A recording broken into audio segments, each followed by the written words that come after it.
ఢిల్లీలో పౌర విమానాల శాఖ మంత్రి. అది ఈ యొక్క ఎన్డీఏ చూపించిన శ్రద్ధ అని చెప్పి కూడా నేను మీకు తెలియజేస్తున్నా. అందుకే అధ్యక్ష, ఈరోజు నేను ఒకటే కోరుతున్నా, ప్రతి ఒక్కరికి ఒకటే విజ్ఞప్తి చేస్తున్నా. ఈరోజు తీసుకొచ్చిన బీసీ రిజర్వేషన్లు ఎవరికి వ్యతిరేకత కాదు. మనం అందరం ఎవరి దగ్గర నుంచో లాక్కోవడం కూడా కాదు. ఎస్సీలు, ఎస్టీలు, మైనారిటీలు, మహిళలు, ఇతర వర్గాల్ని గౌరవిస్తూనే రాజ్యాంగ పరిమితుల్లో న్యాయపరమైన ప్రమాణాలు పాటిస్తూ సామాజిక న్యాయాన్ని సాధించడమే మన లక్ష్యం. నా రాజకీయ జీవితంలో ఒక ముఖ్యమైన ఒక నమ్మకం అధ్యక్ష, ఒక విశ్వాసం. నేను ఎప్పుడో ఒక మాట చెప్తా ఉంటాను, అధికారం కొంతమంది చేతుల్లో ఉండడానికే కాదు, సమాజంలో ప్రతి వర్గానికి అవకాశం కల్పించడానికి.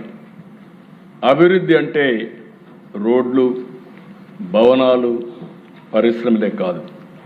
అభివృద్ధి అంటే చివరి వరుసలో ఉన్న మనిషిని మొదటి వరుసలోకి తీసుకురావడం నిజమైన అభివృద్ధి అని చెప్పి కూడా నేను మీకు తెలియజేస్తున్నా.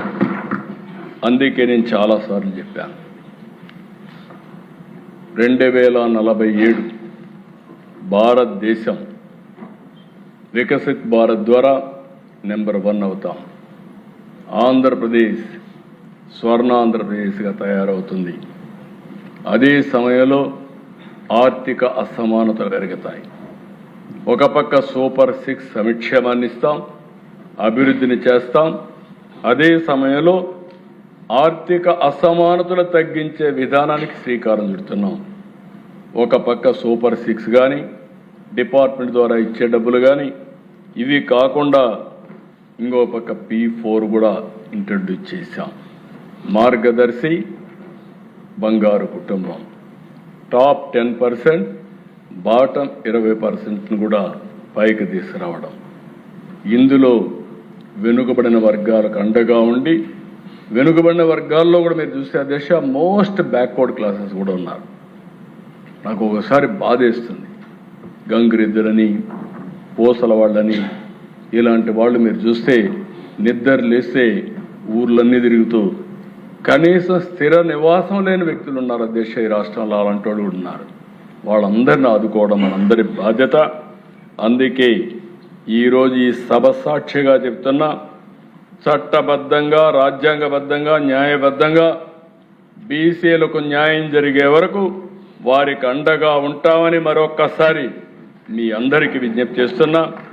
బీసీ అంటే వెనుకబడిన వారు కాదు, అవకాశం రాక వెనకబడ్డారు.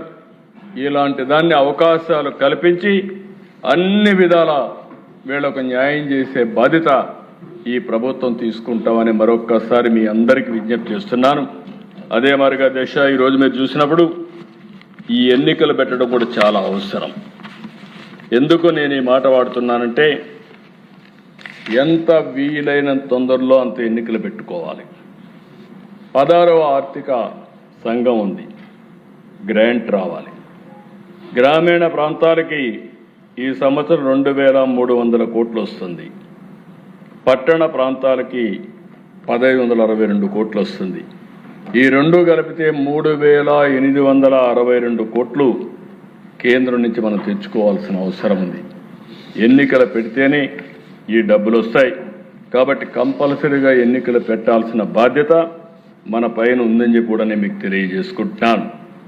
అందుకే ఈ కుండే మెంబర్స్ అందరినీ కోరుతున్నా, ఏదైతే స్థానిక సంస్థల ఎన్నికల్లో కూటమి తరపున అందరినీ కోరుతున్నా, సరైన అభ్యర్థుల్ని ఎంపిక చేయండి, సరైన నాయకత్వాన్ని ప్రోత్సహించండి, భావి తరాలకు అవసరమైన నాయకత్వాన్ని తయారు చేసే బాధ్యత మీది.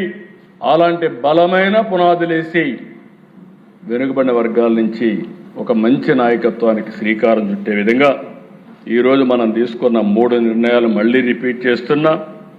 గ్రామీణ స్థానిక సంస్థల్లో 34%, పట్టణ స్థానిక సంస్థల్లో 33.33% రిజర్వేషన్ని ఈ కేబినెట్ ఆమోదించింది. ఈ సభ కూడా ఆమోదించవలసిందిగా మిమ్మల్ని అందరినీ కోరుతున్నా. పూర్తి సహకారాన్ని వరుసగా ప్రతి ఒక్కరికి విజ్ఞప్తి చేస్తున్నా.